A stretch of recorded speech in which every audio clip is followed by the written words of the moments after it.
Hello guys and welcome back to best car pics. കുറച്ച് കാലം മുമ്പ് നമ്മൾ 27 ഫെബ്രുവരിയിലേക്ക് സ്കോഡയുടെ ഒരു ഇവൻറ്റ് പറഞ്ഞിട്ടുണ്ടായിരുന്നു. അതെന്തായാലും നടന്നിട്ടുണ്ട്. ആൻഡ് അതിലെ കുറേ റൂമേഴ്സൊക്കെ ഇതിനു മുമ്പ് വന്നായിരുന്നു. ഒരു പുതിയ SUV വരുന്നുണ്ട്, ഇലക്ട്രിക് വണ്ടി വരുന്നുണ്ട് എന്നൊക്കെ പറഞ്ഞ്. എന്തായാലും നമ്മളെല്ലാവരും പ്രതീക്ഷിച്ച പോലെ തന്നെ സ്കോഡ ഒരു പുതിയ ഇലക്ട്രിക് വണ്ടിയും അതുപോലെ തന്നെ അതിൻ്റെ കൂട്ടത്തിൽ ഏറ്റവും ഇൻട്രസ്റ്റിംഗ് ആയിട്ട് ഒരു പുതിയ സബ്വൂം ഇട്ട കോമ്പാക്ട് SUVയും അനൗൺസ് ചെയ്തിട്ടുണ്ട്. ആൻഡ് ഈ വണ്ടിയുടെ ലോഞ്ചും മറ്റുള്ള ഡീറ്റെയിൽസും ഒക്കെ നമുക്കിപ്പോൾ അവൈലബിൾ ആണ്. വണ്ടി കാണിച്ചിട്ടൊന്നുമില്ല, പക്ഷേ ഇതിൻ്റെ കുറേ പേരുകളൊക്കെ അവർ കാണിച്ചിട്ടുണ്ട്. 5 പേരുകളാണ് കാണിച്ചിരിക്കുന്നത്. ഇത് ശരിക്കും പറഞ്ഞാൽ നിങ്ങൾക്ക് വേണമെങ്കിൽ വോട്ട് ചെയ്യാം. ഇതിൻ്റെ ഒരു കോമ്പറ്റീഷനൊക്കെ നടക്കുന്നുണ്ട്. അതിൽ നിങ്ങൾ പറഞ്ഞിരിക്കുന്ന പേര്, അതായത് ഒന്നെങ്കിൽ നിങ്ങൾക്ക് ഈ പറഞ്ഞിരിക്കുന്ന 5 പേരിൽ വോട്ട് ചെയ്യാം. ഇനി അതും അല്ലെങ്കിൽ നിങ്ങൾക്ക് വേണമെങ്കിൽ നിങ്ങളുടേതായിട്ടുള്ളൊരു സജഷൻ ഇവർക്ക് കൊടുക്കാം പേരുകളുടെ. അത് ഇൻ കേസ് നിങ്ങൾ കൊടുക്കുകയാണെങ്കിൽ K വെച്ച് കൊടുക്കാൻ നോക്കിക്കോട്ടോ, കാരണം അത് മാത്രമേ അവർ എടുക്കുകയുള്ളൂ. സ്കോഡയുടെ SUV ലൈനിപ്പോൾ നോക്കുകയാണെങ്കിൽ എല്ലാത്തിൻ്റെയും സ്റ്റാർട്ടിംഗ് നെയിം K വെച്ച് തന്നെ ആയിരിക്കും. എനിവേ അത് ജസ്റ്റ് പറഞ്ഞതേ ഉള്ളൂ. ഇനി ഇൻ കേസ് നിങ്ങൾ എടുക്കുന്ന പേര് ഇവർ ചൂസ് ചെയ്തിട്ടുണ്ടെങ്കിൽ നിങ്ങൾക്ക് ഈ വണ്ടി, അതായത് ഇവർ ഇറക്കാൻ പോകുന്ന സബ്വൂം SUV ഒരെണ്ണം ഫ്രീ ആയിട്ട് കിട്ടുന്നതായിരിക്കും. ഇതൊക്കെ ഞാൻ അവർ പറഞ്ഞു എന്നുള്ളൂ കേട്ടോ, അല്ലാണ്ട് ഇത് നിങ്ങളൊരു പ്രൊമോഷൻ വീഡിയോ ആക്കരുത്. എനിവേ ഇവർ പറഞ്ഞിരിക്കുന്ന 5 പേരുകളിൽ കുറേയൊക്കെ വെറൈറ്റി പേരുകളാണ്. കൈലാക്ക് ഉണ്ട്, ക്വിക്ക് ഉണ്ട്, പിന്നെ കൈരോക്ക് ഉണ്ട്, പിന്നെന്താ കൈമാക്ക് ഉണ്ട്, പിന്നെ കരിക്കും ഉണ്ട്. KARIQ, അതാണ് കരിക്കിൻ്റെ സ്പെല്ലിങ്. ഓർ ക്യാരിക് എന്നായിരിക്കും, എന്തെങ്കിലും ആവട്ടെ. ഇതാണ് അവർ പറഞ്ഞിരിക്കുന്ന പേരുകൾ. ഇതിൻ്റെ അകത്ത് ഒന്നെങ്കിൽ ഏതെങ്കിലും ഒരെണ്ണം വരുമായിരിക്കും. ഞാനിതിൻ്റെ കുറച്ച് സാധനങ്ങളൊക്കെ എടുത്ത് നോക്കിയപ്പോൾ ഏറ്റവും കൂടുതൽ വോട്ട്സ് കിട്ടിയിരിക്കുന്ന കൈലാക്കിനും പിന്നെ ക്വിക്കിനുമാണ്. എനിക്ക് പേഴ്സണലി ഇഷ്ടപ്പെട്ടതും ഈ 2 പേരുകൾ തന്നെയാണ്. മറ്റതൊക്കെ കുറച്ച് വിയേർഡായിട്ടുണ്ട്. ആൻഡ് ഓക്കെ, ഇഷ്ടപ്പെട്ടതെന്ന് പറഞ്ഞാൽ തമ്മിൽ ഭേദം. മൊത്തത്തിലുള്ള പേരുകളെല്ലാം കുറച്ച് ഈ ഇഷ്ടം പോലെ ഇന്നർ ഡെപ്തൊക്കെ ഉള്ള പോലത്തെ പേരുകളാണല്ലോ.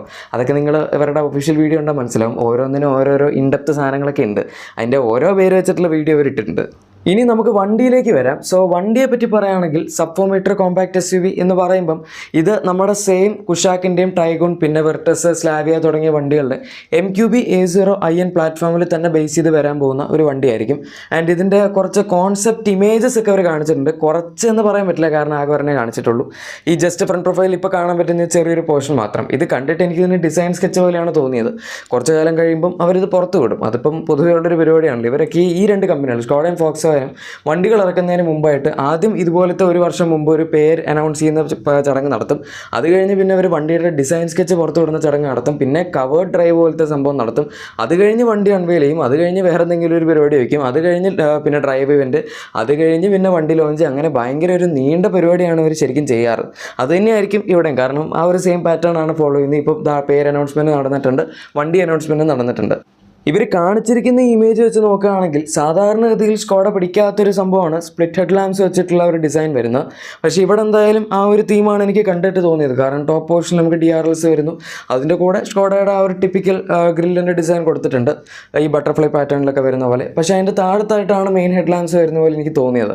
ഇവരുടെ കുറച്ച് ഇൻ്റർനാഷണൽ വണ്ടികളിലൊക്കെ, ഇപ്പോൾ കാമിക് എന്ന് പറഞ്ഞൊരു വണ്ടി സ്കോഡയ്ക്ക് ഉണ്ട് പുറത്ത്, അതിലൊക്കെ ഈ ഒരു പാറ്റേൺ ഉണ്ട്. പക്ഷേ എല്ലാ വണ്ടികളിലും അവരങ്ങനെ ഈ ഒരു സംഭവം കൊടുക്കാറില്ല. ഈവൻ നമുക്ക് ഇന്ത്യയിൽ വരുന്ന വണ്ടികളാണെങ്കിലും ഇതിനു മുമ്പ് വന്നിട്ടുള്ള വണ്ടികളാണെങ്കിലും ഒക്കെ ഒരു കൺവെൻഷണൽ ടോപ്പിൽ തന്നെ എല്ലാ ലൈറ്റ്സും വരുന്ന പോലത്തെ ഡിസൈനുള്ള വണ്ടികളായിരുന്നു. എന്തായാലും ഇതിലവർ ആ ഒരു സംഭവം മൊത്തത്തിൽ ബ്രേക്ക് ചെയ്യുകയാണ്. ആൻഡ് ഒരു പുതിയ ടൈപ്പ് ഡിസൈൻ ഫോർമാറ്റ് കൊണ്ടുവരുന്നു എന്ന് പറയാം. ഒരു രീതി നോക്കുകയാണെങ്കിൽ അത് നല്ലതാണ്. കാരണം സ്കോഡയുടെ നോർമൽ ഉണ്ടായിരുന്ന വണ്ടികളേക്കാൾ ഇത്തിരി കൂടെ ഡിഫറൻ്റ് ആയിട്ട് നിൽക്കുന്ന വണ്ടികളിൽ നിന്ന് നമുക്കിപ്പോൾ ഒരു ഡിസൈൻ കിട്ടും. കുഷാക്കുമായിട്ട് അത്യാവശ്യം നല്ല വ്യത്യാസം ഉണ്ടാകും. കാരണം സംഭവം പ്ലാറ്റ്ഫോം സെയിം ആയതുകൊണ്ട് ജനറലി വണ്ടികളുടെയൊക്കെ ഡിസൈൻ അവിടെ ഇവിടെയൊക്കെ സിമിലാരിറ്റി വരുന്ന കേസുകൾ നമ്മൾ കണ്ടിട്ടുണ്ട്. പക്ഷേ എന്തായാലും ഈ വണ്ടിയുടെ കേസിൽ സൈഡ് പ്രൊഫൈലിൽ ചിലപ്പോൾ ഒരു ഇത്തിരി സിമിലാരിറ്റി വരുമായിരിക്കും. പക്ഷേ അല്ലാണ്ട് ഫ്രണ്ടിലും ബാക്കിലും ഒക്കെ അത്യാവശ്യം വ്യത്യാസം വരാനാണ് സാധ്യത കൂടുതൽ. പിന്നെ സൈഡ് പ്രൊഫൈലിൽ സിമിലാരിറ്റി വരും എന്ന് പറഞ്ഞാലും ഭയങ്കരമായിട്ടുള്ള സിമിലാരിറ്റി എക്സ്പെക്ട് ചെയ്യരുത്.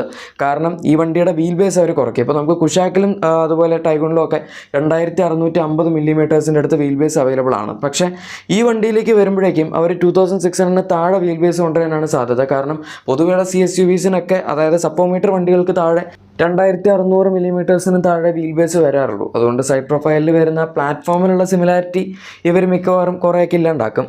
പിന്നെ ഈ സ്പ്ലിറ്റ് ഹെഡ് ലാമ്പ് പാറ്റേൺ ഇതിൻ്റെ അകത്തും വരുന്നു എന്ന് പറയുമ്പം ഒരു ചെറിയ പ്രശ്നമായിട്ട് പറയാൻ പറ്റുന്നത്, ഒരു സ്റ്റാൻഡ് ഔട്ട് ലുക്ക് അതിന് കിട്ടിക്കോളണം എന്നില്ല. കാരണം ഇപ്പോഴത്തെ കാലത്ത് ഒട്ടുമിക്ക എല്ലാ വണ്ടികളും കാണാൻ ഒരുപോലെ ഇരിക്കും. ഇപ്പോൾ നമ്മുടെ ഹ്യുണ്ടായുടെ ഒക്കെ വണ്ടികൾ അവരിപ്പോഴാണ് മറ്റേ സ്പ്ലിറ്റ് ഹെഡ് ലാമ്പ് ഒക്കെ ആക്കി തുടങ്ങിയത്. പണ്ട് വെന്യൂനുണ്ടായിരുന്നു, പക്ഷേ അത് ടോപ്പിൽ DRLല്ലായിരുന്നു, ജസ്റ്റ് ഇൻഡിക്കേറ്റർ മാത്രമേ ഉണ്ടായിരുന്നുള്ളൂ. പക്ഷേ ടാറ്റയുടെയൊക്കെ വണ്ടികൾ എടുക്കുകയാണെങ്കിൽ ഇപ്പം 5EV മുതൽ നെക്സോൺ ആയാലും ഹാരിയർ ആയാലും സഫാരി ആയാലും അവരുടെ SUVs എല്ലാം ഒരുപോലെ ഇരിക്കുന്ന കണ്ട. നമ്മൾ ജസ്റ്റ് ചുമ്മാ സൈസ് നോക്കാണ്ട് വെറുതെ ഒരു വണ്ടിയുടെ ഫ്രണ്ട് എടുത്ത് നോക്കുകയാണെങ്കിൽ എല്ലാം ഒരേപോലെ ഇരിക്കും. ഈവൻ ലൈറ്റ്സ് വരെ ഒരു സെയിം സാധനങ്ങളാണ് വെച്ചിരിക്കുന്നത്. ഇതങ്ങനെ ആവുന്നല്ല ഞാൻ ഉദ്ദേശിച്ചത്, പക്ഷേ ആ ഒരു സംഭവത്തിലേക്കാണ് നമ്മുടെ SUV-കളുടെ ഒരു ഡിസൈൻ ഇപ്പോൾ പൊയ്ക്കൊണ്ടിരിക്കുന്നത്.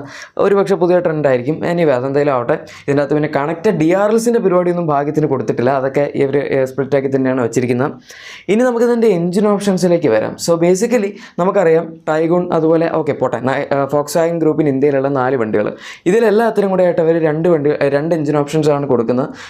ഇതൊന്നും അല്ലാണ്ട് ടിഗ്വാനും അതുപോലെ തന്നെ കോഡിയാക്കും ഒക്കെ ഉണ്ട്. അത് നിങ്ങൾ വിട്. ഞാൻ ലോക്കലി പ്രൊഡ്യൂസ് ചെയ്യുന്ന MQB റയൻ വണ്ടികളുടെ കാര്യം ഉദ്ദേശിച്ചത്. ഇതിൻ്റെ അകത്ത് നമുക്ക് 1 ലിറ്റർ TSI ഉണ്ട്, അതുപോലെ 1.5 TSI ഉണ്ട്. ഈ 1 ലിറ്റർ TSI 115 bhp പവറും 178 ന്യൂട്ടൺ മീറ്റേഴ്സിൻ്റെ ടോർക്കുമാണ് ജനറേറ്റ് ചെയ്യുന്നത്. അത് തീർച്ചയായും ഈ ഒരു വാഹനത്തിൽ വരുന്നതായിരിക്കും. എന്ന് വെച്ചാൽ നമുക്ക് ഈ ഒരു സപ്പോമീറ്റർ കാറ്റഗറിയിൽ കിട്ടാവുന്നതിൽ വെച്ച് ഏറ്റവും ബെസ്റ്റ് ആൻഡ് ഏറ്റവും നല്ല പവർഫുൾ ആയിട്ടുള്ള ഒരു ടർബോ പെട്രോൾ എഞ്ചിൻ ഇത് തന്നെയാണ് എന്ന് യാതൊരു സംശയമില്ലാതെ പറയാം. കാരണം ഭയങ്കര ഫാസ്റ്റാണ്. പോളോ GTയിലൊക്കെ നമ്മൾ ഇതിന് മുമ്പ് 2020 വന്ന മോഡൽ തൊട്ട് കണ്ടിട്ടുള്ള ഒരു എഞ്ചിനാണ്. ആ വണ്ടിയിൽ വളരെ ഫാസ്റ്റ് ആയിരുന്നു 1 ലിറ്റർ TSI. അത് തന്നെയാണ് ഈ സപ്പോമീറ്റർ SUV-യിലും വരാൻ പോകുന്നത്. പിന്നെ കുഷാക്കിലൊക്കെ ഈ സെയിം എഞ്ചിൻ വെച്ച് അത്യാവശ്യം നന്നായിട്ട് പെർഫോം ചെയ്യുന്നതുകൊണ്ട് അതിനേക്കാൾ കുറച്ചും കൂടെ സൈസ് കുറഞ്ഞൊരു വണ്ടിയിൽ ഇതിനേക്കാൾ ബെറ്റർ ആയിട്ട് തന്നെ പെർഫോം ചെയ്യാൻ സാധ്യതയുള്ളൂ. മിക്കവാറും 0 to 100 ടൈമിംഗ് ഒക്കെ കുറച്ചും കൂടെ ബെറ്റർ ആയിരിക്കും. ആൻഡ് കുഷാക്കിൽ വരുന്ന ആ സെയിം 6 സ്പീഡ് മാനുവലും 6 സ്പീഡ് ടോർക്ക് കൺവേർട്ടർ ഓട്ടോമാറ്റിക്കും തന്നെയായിരിക്കും ഇതിൻ്റെ അകത്തും വരാൻ പോകുന്നത്. ഇതിന് പുറമെ ഒരു 150 bhp 250 Nm ടോർക്കുള്ള 1.5 turbo petrol engine ഇവർക്ക് അവൈലബിൾ ആണ്. അതിലേക്ക് വരുന്നതിനെ പറ്റിയൊന്നും പറഞ്ഞിട്ടില്ല. പക്ഷേ ഒരു കാര്യമുണ്ട്, അതിലേക്ക് വരികയാണെങ്കിൽ ഒരു പക്ഷേ നമുക്ക് ഏകദേശം 15-16 lakhs എക്സ്ഷോറൂമിൻ്റെ അണ്ടറിൽ നിൽക്കുന്ന വണ്ടികളിൽ വെച്ച് ഏറ്റവും ഫാസ്റ്റ് ആയിട്ടുള്ള വണ്ടി ഇതായിരിക്കും. ഫോക്സ്വാഗൻ ആയതുകൊണ്ട് എനിക്ക് ചെറിയൊരു പ്രതീക്ഷയുണ്ട്, ചിലപ്പോൾ ഒരു 1.5 TSI ഇതിൽ കൊടുക്കുമായിരിക്കുമെന്ന്. ഇത്തിരി പ്രൈസ് കൂടിയാലും ചിലപ്പോൾ 16 lakhs ഒക്കെ ആവുമായിരിക്കും എക്സ്ഷോറൂം. എന്നാലും കൊടുക്കുകയാണെങ്കിൽ ഒരു രസമായിരിക്കും. ഒരുപാട് നമ്പേഴ്സ് വിൽക്കണമെന്നൊന്നുമില്ല. വേണമെങ്കിൽ ജസ്റ്റ് ടോപ്പ് സ്പെക് 1.5 ഓട്ടോമാറ്റിക്, അതായത് DSG വെച്ചിട്ട് കൊടുത്താലും മതി. ഇനി മാനുവൽ വെച്ച് കൊടുക്കാൻ പറ്റുമെങ്കിൽ കൊടുത്തു, പക്ഷേ അതങ്ങനെ ആരും വാങ്ങാൻ സാധ്യതയില്ല. DSG വെച്ച് കൊടുത്താലും കുഴപ്പമൊന്നുമില്ല, നമുക്ക് എങ്ങനെയാലും സാധനം കിട്ടിയാൽ മതി. ഇനി ലാസ്റ്റ് ആൻഡ് ഫൈനലായിട്ട് ഈ വാഹനത്തിൻ്റെ ലോഞ്ച് ടൈം ലൈൻ അതും അവർ പുറത്തു വിട്ടിട്ടുണ്ട്. 2025 മാർച്ചിനുള്ളിൽ ഈ വാഹനം ഇറങ്ങും എന്നാണ് പറയുന്നത്.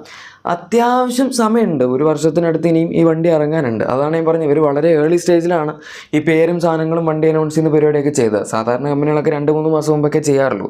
എന്തായാലും കുഴപ്പമില്ല, ചെയ്തിട്ടുണ്ടെങ്കിൽ നല്ലൊരു കാര്യമാണ്. നമുക്കിപ്പോൾ അറിയാൻ പറ്റും ഇങ്ങനൊരു വണ്ടി വരുന്നുണ്ടെന്നുള്ളത്. പിന്നെ നിങ്ങളുടെ ഇൻഫർമേഷന് വേണ്ടി ഞാൻ പറയാം, ഇപ്പം ഇവർ ചെയ്തുകൊണ്ടിരിക്കുന്നത് ഫോക്സ്വാഗൻ്റെയും സ്കോഡയുടെയും 2.5 പ്രൊജക്റ്റാണ്. പണ്ട് നമുക്കറിയാം ഈ കുഷാക്ക് ടൈഗൂൺ ഈ പറഞ്ഞ വണ്ടികളൊക്കെ അവർ 4 വണ്ടികൾ കൊണ്ടുവന്നത് 2.0 പ്രൊജക്റ്റായിരുന്നു, ഇന്ത്യ 2.0 എന്ന് പറയും. ഇപ്പോൾ അത് ഇന്ത്യ 2.5 മാറിയിരിക്കുന്നതിൻ്റെ ഭാഗമായിട്ടാണ് നമുക്ക് ഈ പറയുന്ന വണ്ടികളൊക്കെ കാണാൻ പറ്റുന്നത്. പിന്നെ അവർ ഒരു ഇലക്ട്രിക് വണ്ടി അനൗൺസ് ചെയ്തിട്ടുണ്ടായിരുന്നു. അതിനെപ്പറ്റി കൂടുതൽ ഇൻഫർമേഷനൊന്നും അവരങ്ങനെ കൃത്യമായിട്ട് തന്നില്ല. ഞാൻ കുറേ നോക്കി, പക്ഷേ എനിക്ക് കിട്ടിയില്ല.